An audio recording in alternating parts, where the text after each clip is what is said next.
অন্তর্বর্তীকালীন সরকারের 11 মাসে যেন থমকে আছে স্বাস্থ্য খাত। এখনও সাধারণ রোগীদের সেবা পেতে হয়রানি, দুর্নীতি, বদলি, টেন্ডার কাণ্ড, অর্থ বছরে বাজেট কম দেয়া সহ নানা সমস্যা জর্জরিত এই খাত।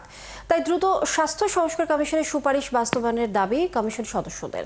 তবে জনস্বাস্থ্যবিদরা মনে করেন রাজনৈতিক দলের সমর্থন ছাড়া এই সুপারিশগুলো আলোর মুখ দেখবে না। আরও জানাচ্ছেন মেহেদী হাসান। সিলেট মেডিকেল থেকে ঢাকা মেডিকেল। আব্দুর রশিদ নামের 60 বছরের এই ব্যক্তি সড়ক দুর্ঘটনায় আহত হয়ে প্রথমে সিলেট মেডিকেলে ভর্তি হন। এই দুর্ঘটনায় মাথায় খুব আঘাত পান। 2 দিন চিকিৎসা শেষে ঢাকা মেডিকেলে পাঠানো হয় তাকে। ওনারাই বলছে যে আপনারা যদি ঢাকায় নেন তাহলে এই রোগী ভালো হবে, চিকিৎসা হবে। কালার এক্সপার্ট, জর্জ স্যাপ এবং মাইল্ড অন হ্যান্ডস টেকনোলজি সমৃদ্ধ অরিক্স ক্রিস্টাল ওয়াশ আপনার লন্ড্রি এক্সপার্ট। এমন উদাহরণ আছে ভুরি ভুরি। ঢাকামুখে এই চিকিৎসা চলে আসছে স্বাধীনতার পর থেকেই। স্বাস্থ্য খাতকে ঢেলে সাজাতে 17 নভেম্বর স্বাস্থ্য সংস্কার কমিশন গঠন করে অন্তর্বর্তী সরকার।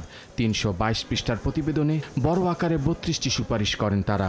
প্রাথমিক স্বাস্থ্যসেবাকে মৌলিক অধিকার এবং তা নিয়ে আইন করার বিষয়টি গুরুত্ব পায়। অত্যাবশ্যকীয় ওষুধের তালিকা সংশোধন ও ন্যায্য মূল্যে সংশোধন, প্রান্তিক পর্যায়ে ডাক্তার থাকা সহ নানা বিষয় প্রাধান্য পায়। এক ধরনের বরাদ্দ হচ্ছে আর্থিক বরাদ্দ, 2 নম্বর বরাদ্দ হচ্ছে যে সকল জায়গায় ইউএসএআইডি বিভিন্ন পার্টনারদেরকে নিয়ে টেকনিক্যাল অ্যাসিস্ট্যান্স দিত, সেই অ্যাসিস্ট্যান্সগুলোকে কীভাবে মিট আপ করা যায়। আইন করার 3টা প্রক্রিয়া আছে, আপনারা জানেন। একটা অর্ডিন্যান্স, যেটা প্রেসিডেন্ট পারেন, কিন্তু ওটা পরে পার্লামেন্টে পাস করতে হয়, তখন এটা অ্যাক্ট হয়। কিন্তু যদি কয়েকটা পার্লামেন্টে পাস না হয়, ওই অর্ডিন্যান্সটা অটোমেটিক্যালি তখন আইন সিদ্ধ হবে। সংস্কার কমিশন সদস্যরাও স্বীকার করেন যে আইনটি পাশ করতে বেশ বেগ পেতে হবে। প্রস্তাবিত সুপারিশগুলো বাস্তবায়নে 6 মাস থেকে 10 বছর পর্যন্ত প্রয়োজন হতে পারে।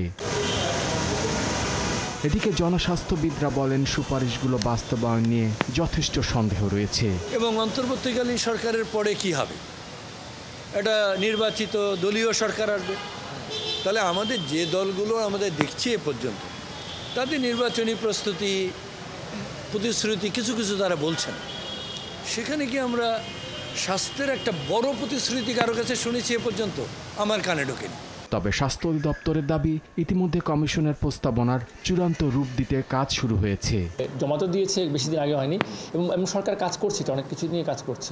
আমি যদি আমাদের লেভেলে কাজটা হয়ে থাকে না, অনেক মন্ত্রণালয় লেভেলে হয়ে থাকে, বা তথ্য পেয়েছি ওনারা কাজ করছেন আর কি এটা নিয়ে।